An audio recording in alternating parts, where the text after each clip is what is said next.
تو اندھیرا چھا گیا، ہائے اللہ اب کون لوٹنے دے گا، اب تو قبر کے گڈھے ہی ہیں۔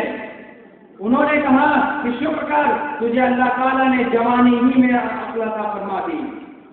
تو میرے بھائیوں، آج کے دور میں لوگ جس چیز کو مقصد سمجھ کر سفر کر رہے ہیں وہ عزت، دولت اور شہرت، خدا کی قسم وہ نہیں ہے، وہ زندگی کا مقصد نہیں ہے۔ وہ بھی کوئی مقصد ہے جو پانے کے بعد کھو دیا جائے، وہ بھی کوئی منزل ہے جہاں پہنچنے کے بعد اٹھا لیا جائے، وہ بھی کوئی گھر ہے جو بنانے کے بعد سنسان کر دیا جائے، اوروں کے حوالے کر کے خود جا کر قبر میں لیٹ جائے۔ باپ نے بڑے ارمانوں سے گھر بنایا تھا، بیٹوں نے دوسرے ہی مہینے بیچ باچ کر ختم کیا۔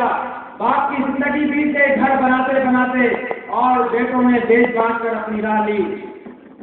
اور اگر اولاد کو مقصد بنائیں کہ میری اولاد بڑا آدمی بنے، مائیں پاگل، باپ پریشان، وہ باہر جا رہا ہے، مائیں سکون کے لیے انتظار کر رہی ہے، اسکول کا کام دیکھ رہی ہے، اسکول جا کر پوچھ رہی ہے کیسا پڑھ رہا ہے، کیسا پڑھ رہا ہے، اور وہ لڑکا بالکل مست، وہ دنیا میں پاس ہو رہا ہے۔ ماں کی جوانیاں لگ گئی، باپ کی طاقت لگ گئی، اور وہ لڑکا جب جوان ہوا اور پر اسے کھولے تو اڑنے لگا، اور جب وہ اڑ کر چلے گئے تو ماں باپ ان کو اڑتا ہوا دیکھ کر سوچ رہے ہیں کیا انہی کے لیے زندگی گزاری تھی، کیا انہی کے لیے اپنی جوانیوں کو برباد کیا تھا، کیا انہی کے لیے ساری رات جاگے تھے۔ اسکول لے کر جا رہے ہیں، اسکول سے لا رہے ہیں، کھانا پکا رہے ہیں، اور کیا کیا پاپڑ دے تھے۔ ابھی تو چند سال بھی نہ گزرے کہ اس کے اپنے شوق ہو گئے، اپنے ذوق ہو گئے، اپنی یاریاں ہو گئی۔ اس نے ماں کو آنکھیں دکھانا شروع کر دی، باپ کو تیور چڑھا کر جواب دینا شروع کر دیا۔ تو جب 20-25 برس کی محنت پارا ہوتی ہے تو کوئی پوچھے جا کر ان سے کہ ان کے دل پر کیا گزرتی ہے۔ وہ کہتے ہیں کہ انہی کے لیے تو زندگی گزاری تھی اور یہ بھی ہاتھ سے نکل گئے۔ برادران ملت، آج کی اولاد کا کوئی قصور نہیں ہے، آج کے ماں باپ بھی ظالم ہیں۔ ارے سب سے پہلے تو یہ سبق دینا تھا کہ میرے بچے، اللہ کو راضی کرنا تیری زندگی کا مقصد ہے، تیری زندگی کا مشن ہے، تو اللہ کو راضی کر لے، پھر اس کے بعد چاہے ڈاکٹر بن جا، یا کوئی تاجر بن جا، یا سلطان بن جا، یا کوئی مزدور ہی صحیح بن جا۔ کوئی ماں باپ کسی کا نقیب نہیں پلٹ سکتے۔ اللہ تبارک و تعالیٰ نے فقیروں کو بادشاہ بنا دیا اور بادشاہوں کی نسلوں کو فقیر بنا دیا۔ کل یوم ہوا فی شان، ہر دن وہ اپنے جلوے بکھیرتا ہے، کوئی بھی کسی کا نصیب نہیں پلٹ سکتا۔ حدیث شریف میں آتا ہے، حضور صلی اللہ علیہ وسلم نے ارشاد فرمایا کہ ابھی بندہ اپنے ماں کے پیٹ میں ہوتا ہے کہ اللہ رب العزت اس کے پاس ایک فرشتہ بھیجتا ہے۔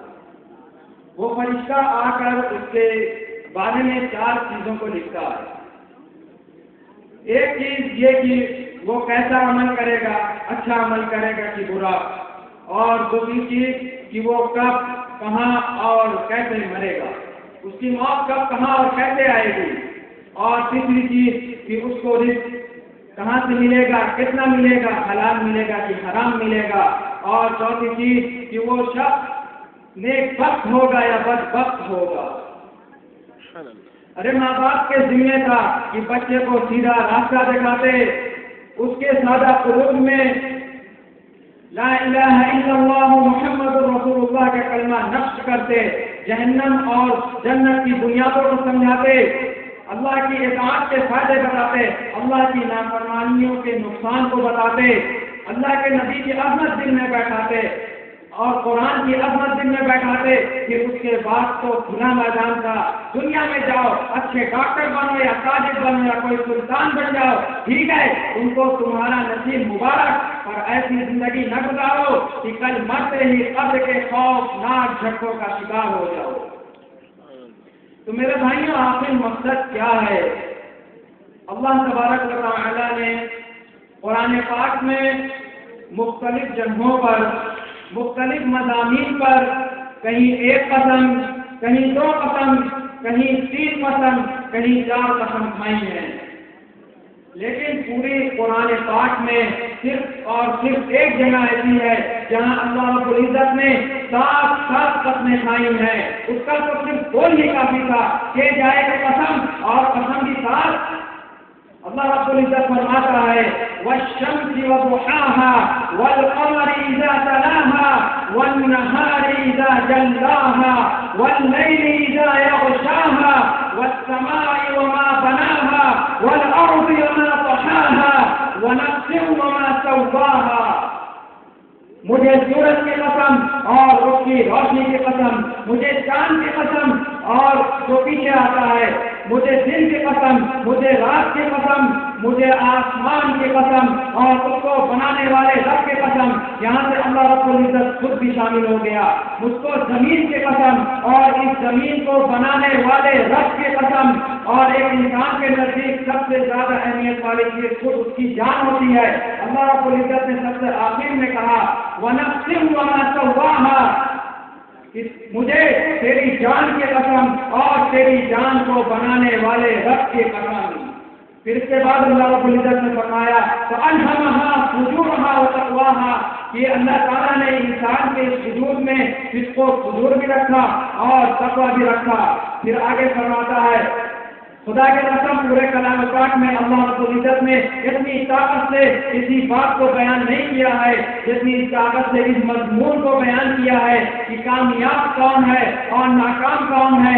ساتھ ساتھ اپنے کھانے کے بعد اللہ رب العزت فرماتا ہے قد افلح من زکاها، جس نے اس وجود کو نیکیوں سے پاک کر لیا وہ ہے کامیاب. اور آگے فرماتا ہے وقد خاب من دساها، اور جس نے اس وجود کو شراب، جوا، گالی گلوچ، جھوٹ، فریب، دھوکہ، بے پردگی، آوارگی، ناچ گانا، گناہوں میں ڈبو دیا وہ ہے ناکام. قد افلح، یقیناً کامیاب ہے جس نے اپنی آنکھوں پر حیا کا سرما لگا لیا، جس کے بول پر سچائی کی مٹھاس آ گئی، جس کے ہاتھ میں عقل آ گیا، جس کی زبان گالی گلوچ سے بچی، جس کا پیٹ حرام لوگوں سے بچا، سود کی کمائی سے بچا، وہ میری اطاعت میں ڈھلتا چلا گیا، کبیرہ گناہوں سے دور ہوا. انسان سے گناہ ہو جاتا ہے، بڑے سے بڑے نیک آدمی سے بھی گناہ ہو جاتا ہے. چنانچہ ایک مرتبہ کا واقعہ ہے کہ حضرت ماعز اسلمی رضی اللہ تعالیٰ عنہ حضور صلی اللہ علیہ وسلم کی خدمت میں حاضر ہوتے ہیں اور کہتے ہیں کہ یا رسول اللہ مجھ سے بہت بڑا گناہ ہو گیا، مجھ سے زنا کا صدور ہو گیا. تو رسول اللہ صلی اللہ علیہ وسلم ان کو سزا سنا دیتے ہیں رجم کی. اور جس وقت ان کو رجم کیا جا رہا تھا تو ان کے خون کا ایک چھینٹا ایک شخص کے کپڑے پر جا کر پڑ گیا اور اس شخص کے زبان سے لعنت کا لفظ نکل آیا اور وہ لفظ رسول اللہ صلی اللہ علیہ وسلم کے کانوں میں پڑ گیا. تو رسول اللہ صلی اللہ علیہ وسلم جانتے ہیں کیا فرماتے ہیں؟